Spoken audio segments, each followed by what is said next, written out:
It's always amazing when you consider that a small indie fed like ECW managed to get onto pay-per-view in general. The question is, was the pay-per-view any good? Let's find out. It's another episode of 97th Heaven.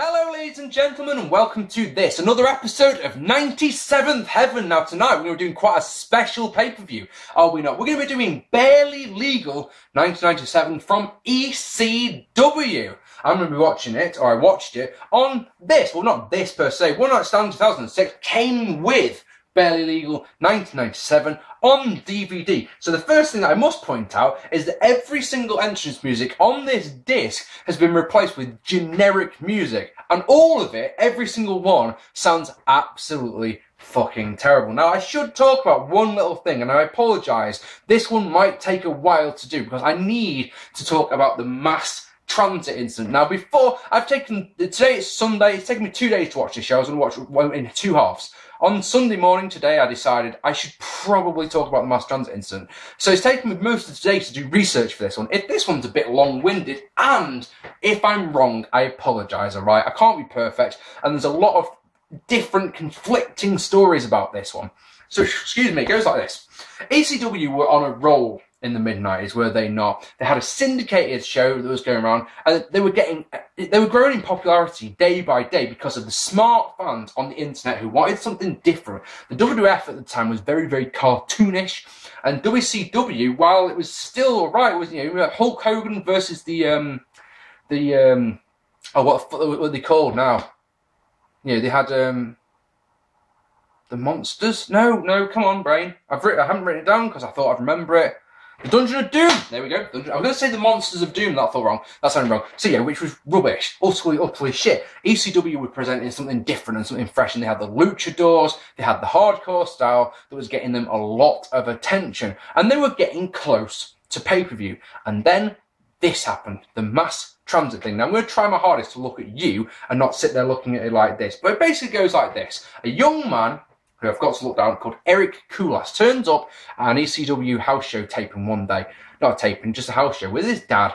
And he manages to convince Paul Heyman, or whoever was in charge of running that particular show, that not only had he been trained by Killer Kowalski, but he was 19 years old and had quite a bit of experience under his belt. Now, Axel Rotten was meant to be teaming up with Devon Dudley to take on the Gangsters in a match, where it's meant to be a squash match for the Gangsters, yeah? They needed a guy. Here's a guy who says, hey, I'll be your jobber. Happy days. Right? Happy days. No one bothered to check if this guy had actually been trained, and by the sounds of it, he had a fake ID. A fake ID that was pretty convincing. Everyone's happy he's on the show.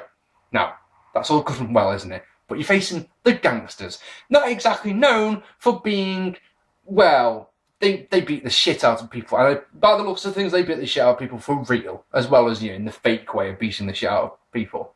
Now, young Eric had asked New Jack to get him some colour in his first match. Now, New Jack had, was already pissed off with this guy because this guy was going around the back telling people what he was going to do in his match, telling New Jack what he wanted to do in the match. Now, this is a jobber match. It's a squash match. You don't do that. You sit down, you listen, and you are told what to do, right? As the Blue Meanie quite correctly says on the Forever Hardcore documentary. I will put links, right, to the Forever Hardcore documentary portion of this match, and also to the match itself. Now, what I will say, and I don't say this very often, is viewer discretion is most definitely advised. If you're a bit squeamish, I genuinely would not watch this match. If you want to, click below, and it'll open a new window if you've got a decent browser, at least anyway. And you can go and watch the match, you can go and watch it while I'm talking. If you like, mute the sound, happy days. Basically, it goes like this. The match starts, yeah, and Devon Dudley seems to vanish into the crowd or something, and the Gangsters proceed to batter Eric Koulas, who was promoted as Mass Transit. He came out in like a bus driver's uniform, something like that. Now, this guy's pretty damn massive. He's, you know, probably double the width of me. I'm not exactly thin, am I? And yeah, he proceeds to have the shit kicked out of him. A crutch gets smashed across his back. A toaster gets rammed full force into his face, and then the moment comes. Bear in mind, he's asked him to get colour. Now, all he needs to do, surely, New Jack is just nick him with a knife. But he pulls a knife out and doesn't try and disguise it or anything. He cuts him, massive cut, down to the bone. Yeah, and the scream this boy emits is genuinely disturbing. And what's even more disturbing is this guy starts to piss blood, fountaining out of him. You hear, when you watch the match, go and do this, yeah? You hear a voice in the crowd shouting, "That's enough! Ring the fucking bell! He's only 17! That voice is Eric's dad shouting at him to stop the match, right? The match keeps going, it finishes when New Jack jumps off the top rope and kicks an object that I can't remember, I think it's a tray or something like that, into this boy's head, throws a garbage can right on his face. This guy is kicked the shit out of, pins him 1, 2, 3. And then, in an image I probably will never get out of my mind, EMTs come racing to the ring, yeah, and he rolls over, and there is literally every single time this poor kid's heart beats, yeah, blood squirts out. I mean, squirts out of his head. Pool of blood. The ECW faithful, what do? What else would they do? They chant, "You fat fuck" at him. Which is, you know, you stay classy, ECW fans.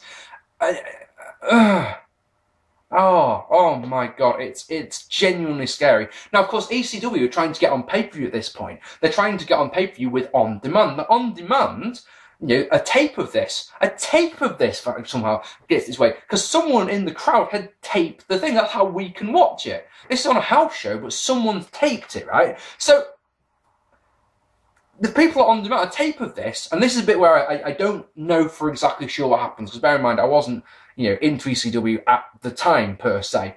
So I'm reading all about all this on the internet, and this is the problem with, like, 4 conflicting results. I thought on Facebook earlier, I literally had 4 browser windows open with 4 different versions of this story, trying to piece together if there's anything that all 4 of them say is the definite truth. But anyway, the point is, what I know for certain is that a tape of this incident ended up on the desk of the managers or the owners or whatever of On Demand, who took one look at it and went, not a chance. And on Christmas Eve, 1996, the pay-per-view was pulled.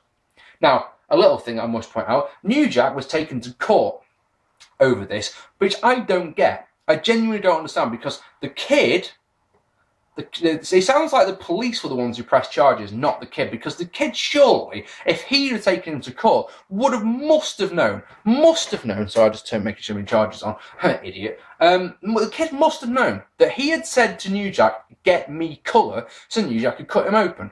Right? Also, I mean, the kid lied about it. He lied about his age. I don't understand what possible outcome they could have got from the court. And of course, New Jack was acquitted. In 5 years later, Kulas would eventually pass away. He was a big guy back then. He ballooned in weight. He was having a gastric bypass ban, or he was having a stomach ban, something like that, and he died on the operating table, which of course is sad. R.I.P. and all that. Basically, it took 3 months of begging, threatening, every trick you can think of from Paul Heyman to get ECW back on the airwaves. Eventually, they got there, and in April 1997, ECW presented its first pay-per-view, barely legal. I know that's taken a long while to talk about. I felt that should be talked about. I'm just going to open the window a second, because that's maybe quite... I'm already quite warm. Spring is coming. You can't believe it, because it's absolutely pissing it down here in England today. But hey, so... There's more than that. Obviously, there's more into it. The whole crucifix angle had happened before this, as well, as far as I know. If I'm wrong, please let me know. But that was the main stumbling block. They were this close to getting on pay-per-view, and then they did this. They did the mass transit incident, and the pay-per-view companies, who were already pretty scared of them, because they presented this thing that people, and they said in the rise and fall of ECW, people thought ECW was real. Wrestling's fake, but ECW's real. You know? It goes like that. So there's more to it, but I just felt like I should go through that one as quickly as I can. Should we go on to the pay-per-view itself? Now, I've got to be really, really careful here. I know a lot of people who treat this pay-per-view like it is the greatest thing ever, okay? But I'm just going to be honest. I'm going to be my usual opinionated self, and of course, I'm not going to say this was shit. I'll say this is shit because... and that's the way we work. Buy rate for this one, before we go on, is a 0.26. Now, that is approximately 100,000 1,000 buys. That's not bad, is it, for a little indie company in Philadelphia? In my opinion, they shouldn't have moved to pay-per-view. They should have stuck with what they were doing because they were making money. They felt to expand, they needed to go on to pay-per-view. I think that was a mistake, personally, but that's just me. Ring of Honor should have learned from that, in my opinion. I think I remember saying when Ring of Honor started doing pay-per-views, just don't do it. Just keep doing what you're doing. If you're making money, you don't need to expand. You know, but that's just me. Sold out crowd at the ECW arena, about 1,100 actually, I should say. Jerry Styles welcomes us to the show. He starts to run down the car, but the Dudley Boyz interrupt. Fans are not happy about this, chanting "Fuck you, Devon" with joyous anger. We get a little video package, and then the pay-per-view itself begins. So the opening contest, the Eliminators, which is Perry Saturn and John Cronus, defeating the Dudley Boyz in a poor match to win the ECW tag team titles. Lol, a lot at Sign Guy Dudley taking the total elimination straight on, but ladies and gentlemen, but let me tell you something. This match was a straight up squash. In a 6-minute match, I remember the Bubba Ray getting an Uranagi slamming, and that's it. The Dudley Boyz get the shit kicked out of them. It's counteractive booking because I just do not understand why they did this, especially with the benefit of hindsight being what it is. Because Perry Saturn was about to jump to WCW anyway, but you know that's we can't rate the match for that one. It's not a tag match in any way. There are no tags in this one. It's not billed as a tornado tag match, and I can't actually remember if all tag matches were like this in ECW. But yeah, this isn't a tag match by any stretch of imagination. This is you know, the referee just lets them go, beats the shit out of it. So there are some highlights in this one. There's a handspring moonsault to the outside by Cronus, which is real nice. An incredible double springboard moonsault by Saturn. So that's bounce, bounce, and moonsault. That's really nice. And a 450 splash by Cronus is equally as nice. Total elimination gets the win, though, at 6 minutes, 11 seconds. And like I say, an utter squash. It really is genuinely a squash. The thing about this one is, it's loads of spots, and some of them are good. There are some fluff ones by John Cronus, yeah? But you know me, I like this to be style and substance in my matches. I like matches that happen for a reason, and most of all, you know me, I like storytelling in my matches, and this match tells no story other than we can flip and we can beat the shit out of the Dudleys. It was a squash match. I think a 1.5 stars, to be honest, is actually quite generous, to be honest. We get a video package about the Sandman. It's short, and it's got a lot of weapon shots in it, but that's about it. Chris Candido comes to the ring, and he rants about not being in the main event. He's got his arm in a sling and he's got a torn bicep, so there is no way in hell that he physically could be in the main event. I don't know why this exists. Really? Every vid I make? Just think, guys, when I move house in a couple of months' time, right, and I'm doing these vids on my green screen in my bedroom, yeah, you'll miss this. I swear to God, you will miss this. You will miss the fact that emergency service vehicles go past my house on a frequent basis. Guaranteed. So next, RVD defeating Lance Storm in an alright match. Lance Storm has got the worst ponytail I've ever seen. He's got a rat tail ponytail. It's just terrible. This match is... no selling, no storytelling. Lance Storm does the worst chair shots I've ever seen, getting a chair and gently patting him on the head with it, to the point where the crowd boo him for it. That's no good. You know... I mean... Van Dam botches a couple of times. Oh, he botches a springboard elbow that looks just awful. There's not really a great deal to this match. It's all right. It's just, like I say, no psychology at all. There's zero selling, and I mean, Van Daminator, a standing moonsault, gets the win for Rob Van Dam. It's okay. It's a 2-star match if you're particularly generous. Rob Van Dam then cuts about a promo about he's worth more money now. This was during his Mr. Monday Night phase. He'd been on Raw a couple of times, beating Jeff Hardy, of all people, on Raw in 1997. And, yeah, that didn't last long, the Monday Night phase, but that's just... Yeah. Anyway, so next we get probably the best match... Oh, no, there's no probably about it at all. The best match of the night is the Great Suzuki, Gran, Hamada, and Masato Yakushiji, sorry, I'm not good with Japanese names, defeating Terry Boy, Dick, Togo, and Taka Michinoku in a good match. This was, the 3 men were the BWO Japan. Nice stuff there. So, I could tell you about all who went up in this. There's a 20-minute long match and lots of spots. Lots of spots. All over the shop sort of spots. So we'll talk about a couple of them. How's this sound? So Taka is caught in a deep single leg crab by Suzuki, but manages to wiggle free while Suzuki keeps hold of his leg and hits an insecurity, which is just fantastic. Terry Boy hits a beautiful spinning DDT on Suzuki that puts him right on top of his head. They manage to completely botch. You know the triple powerbomb that I was going to say the cause them. Come on, that's GPW. That the Shield do. They managed to do one of those, yeah, and then they go to do another one. And Suzuki's meant to Hurricane Rana out of it, but they botched him doing that, so Suzuki comes down right on top of his head. It's the only botch in the whole match, believe it or not, but oh, it doesn't look pretty. Really doesn't. Suzuki, though, makes up with a really, really nice moonsault to the outside that draws a big ECW chant. Stunning swinging DDT by Terry Boyz, followed by the wonderfully named, what a fucking awesome name this is, a Miracle Ecstasy Bomb. What a superb name. If you're wondering, it's a choke bomb. If you're wondering, get chokeslam but with a set out. Very nice. Gran with a perfect jumping swinging DDT that's so nice. And then the finish comes when Suzuki catches Taka coming off the top, hits him with a big powerbomb, and then hits him with my second favourite wrestling move, which of course, as you all know by now, is a Tiger Suplex to get the win. Everything you would expect in a match like this. It's from Michinoku Pro. Everything you would expect. Beautiful work.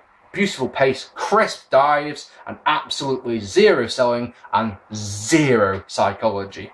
I've seen people give this match 5 stars, genuinely have. Me, it's all good, and if they had a bit of psychology in it, it probably would be a 5-star match. For me, it's a 3.5. I asked people on Facebook to give me an opinion about this. 3 people were nice enough to. So Kai Stella says, for a match that should have been amazing and with a lot of awe-inspiring in-ring action, it ended up being completely and utterly boring. This match could have been about 5 minutes shorter and done the exact same job, and the lukewarm crowd in parts really took away from it. He says 2.5 stars. Joey Voss says it's one of those matches where you go, really? Why is this on the card? And then halfway through you say, this might steal the show. It's like eating a warhead candy. At first it's a bit sour, then oh so sweet. Joey, I don't know what a warhead candy is. I'm from England. Come on, mate. But then Jack O'Neill says 3 3/4. But this is the IWC, and this is also a Suzuki match, so it's probably 5. All Japanese workers are amazing, so safe the IWC. Fair point. So, next up, Shane Douglas defeating Pitbull #1 in a rubbish match, and it really is, to retain the TV title. Shane had broken the neck of babyface Pitbull, once again, that's a British worker, of Pitbull #1. So Pitbull #2 wants revenge. Here we go. Pitbull #1, aka Gary Wolf, is ringside. Hurrah! Shane is accompanied to the ring by Francine, who, let's be honest here, can we lay this one to rest right straight away? Does anyone think Francine was attractive at all? Because she just wasn't. She really was nothing special at all, was she? Especially when you compare her to the divas that we had at the time, like Sunny and Sable, absolutely not a prayer. There's some riot police also with Shane because he'd been stalked by a masked man. Now the stipulation is that if Pitbull doesn't win the match, the masked man has got to unmask. Now Joey Styles says straight away he believes that the masked man is ravishing Rick Rude. So there's a spoiler for you straight away, eh? So there's some, for the first match, for this first time on this show, there's some psychology. As we start off this one with Shane Douglas working the Pitbull's neck. He works it a lot. Do you know what he does to work it? He hits 3 pile drivers. I think that's a little bit excessive to it personally, and shows just how far down the pile driver has come. There was once upon a time, if you hit a pile driver on someone, they were dead, and that's just how it was. 3 in a row. Now, Pitbull, and I've got to stop trying to call him babyface Pitbull. Damn you, Sam. Damn you. Yeah, but anyway, Pitbull sells it by just gently holding his neck. Ooh, ooh, ooh. And it's all good until he stops selling it. It's like he completely forgets about it. Completely stops selling it. I mean, Jesus Christ, they did a vertical suplex on a camel clutch on it, yeah? But, I mean, it just stopped selling it. Just stopped selling it completely. Pitbull dunks Douglas over the top rope. There's a conveniently placed table there, which is lovely, and breaks the fall. Gary Wolf then jumps the rail, and the Riot Squad stop him from getting to Shane Douglas. It's one of those, okay, that's a bit strange. The match then plays out to utter silence as Pitbull hits a power slam for 2. Shane uses a bit of a table and the TV title belt. But Pitbull hits a truly awful pump handle slam. Gets him in the pump handle list position, yeah? Lifts him up a little tiny bit to like waist height and then drops him. It's like, come on, if you're going to do a pump handle slam, you've got to really fucking get him up and drop him down. Or it looks rubbish. Can I just say, is the TV title being on the line not enough of a stipulation for a match like this? You have to have that if the guy loses, he has to unmask as well on top of that. It makes the belt look secondary, which of course makes the belt look stupid. That's just me. Maybe that's just me. Pitbull gets a chain and uses it on Shane, that rhymes, and an interfering Chris Candido, but then Douglas hits the single most devastating move in wrestling, a belly-to-belly suplex, and that gets the win. Get how long this one went. This one went, yeah, 20 minutes and 38 seconds. Now, if you'd have taken 10 minutes off this match, you would have probably had a good match.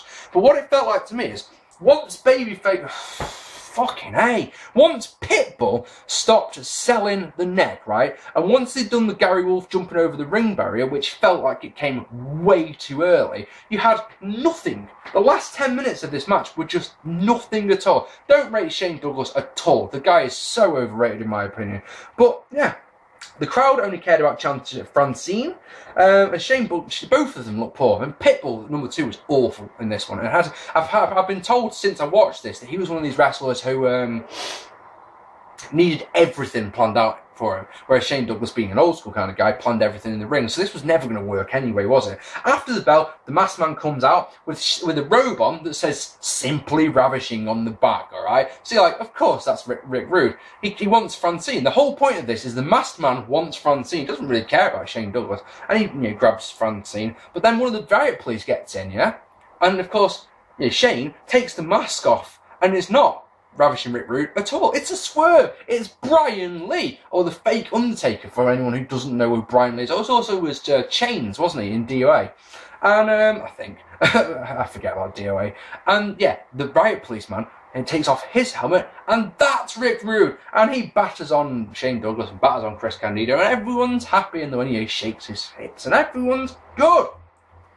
We'll pump up the rating a little bit, because this was heading towards a dud territory. We'll pump it up to half a star for that ending, because that was pretty fantastic. Or should we be really nice? Yeah, we'll go to 1 star. Yeah, we'll give half a star for the match, half a star for the angle afterwards. How does that sound? That sounds fair, I think. But I mean, come on. 20 minutes. 20 minutes. This pay-per-view isn't very good, is it, so far? Surely there's a couple, the main events will save it. Raven cuts a promo, says the whole world is watching. 100,000 buy rates, mate. Not the whole world, really, is it?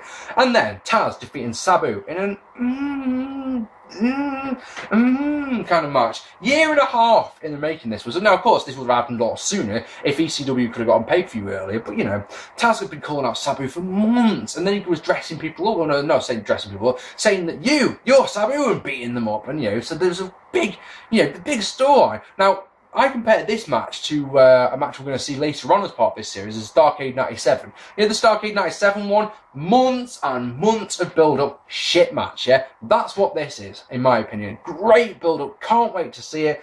Really not very good. The crowd are pretty quiet. They pop in the right time. Obviously, pop in Sabu, dive into the crowd. A Tazplex also into the crowd they pop for. I like this match in places, alright? There's some nice stuff in it. For example, Sabu sets up a table on the outside, yeah? Goes to Tornado DDT Taz off the ring apron, but Taz holds onto the top rope, so basically Sabu sort of swings around and then goes through the table head first. That's pretty cool. There's some botches in this one, all on Sabu, of course. There's some nice, the leg drop off the top by Sabu is nice. All the suplexes by Taz are so bloody crisp. They are just fantastic. Place goes absolutely nuts when Sabu puts the Taz mission on. Taz comes back with a ridiculous belly-to-belly suplex and locks on the Taz mission for the win. The match felt a bit flat, in my opinion. The way they talk about this match on the Rise and Fall of ECW DVD makes it sound like it's the greatest match of all time. And it's 2.5 stars is what I'm going to say. No more. No way this match can be any more than that. I promise you on that one. And then Taz offers to shake, gets a cuss little promo, wants to shake Sabu's hand, yeah? Sabu shakes the hand and raises it, and then they hug, and then Rob Van Dam hits the ring and takes out Taz. And starts laying into Taz, and Sabu joins in, right? On the outside, they start beating on him, and this is a weird thing, because Bill Alfonso does nothing. Nothing. He doesn't cheer for his man. He doesn't try and help his man up. He's not even saying, come on, Taz, come on, get up. He's not trying to say to Sabu or Rob Van Dam, get off him, get off him, get off him. So you started thinking, what the fuck's going on? The thing is, he'd done this all match. At one point, Sabu goes down to the outside. You remember the Tornado DDT spot I was just talking about, yeah? Alfonso lays over him. Come on, Sabu! Get up, Sabu! And he's not saying get back in the ring or anything. He's just saying, come on, Sabu, like he's supporting him. So you're like, okay, what's going on here? The RVD and Sabu get in the ring. RVD cuts a promo. And Alfonso undoes his shirt to reveal, guess what? Go on, guess. A Sabu t-shirt. Well done. And you're like, well, I didn't see that one coming.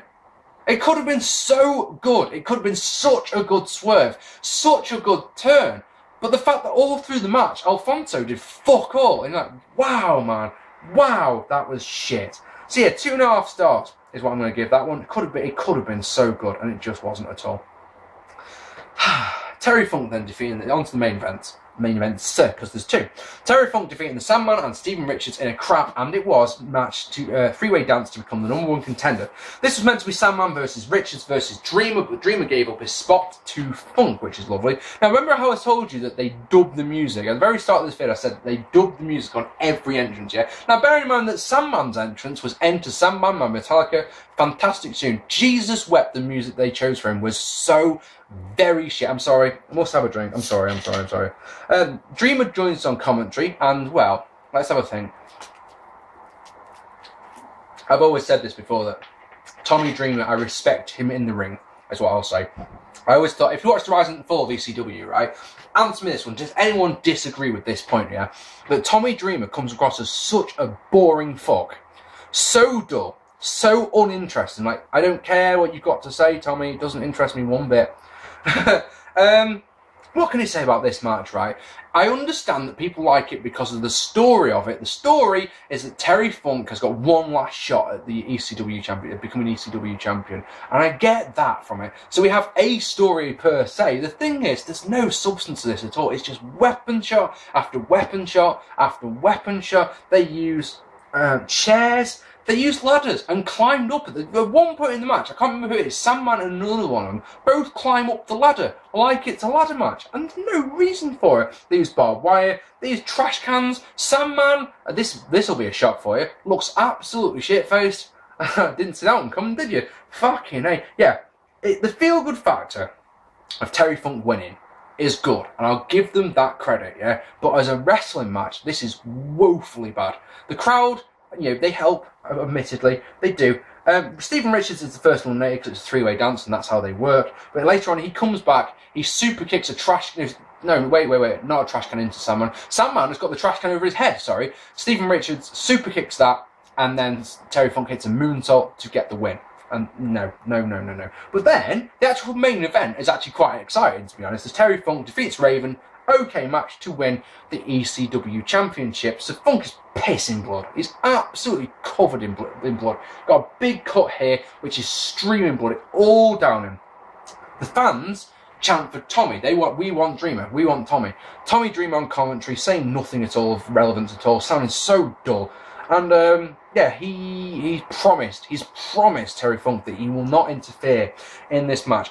Raven batters Funk. Absolutely batters him. Lays him on a table on the inside, and Raven does a slingshot over the ropes, straight through the table. Some girl called Reggie Bennett comes out, lays into Funk. Raven gets on the mic and taunts Raven. Oh my god, my notes, exactly. Raven gets on the mic and taunts Raven. Hello there, I'm Mark P. I'm a moron, and you're subscribed to me.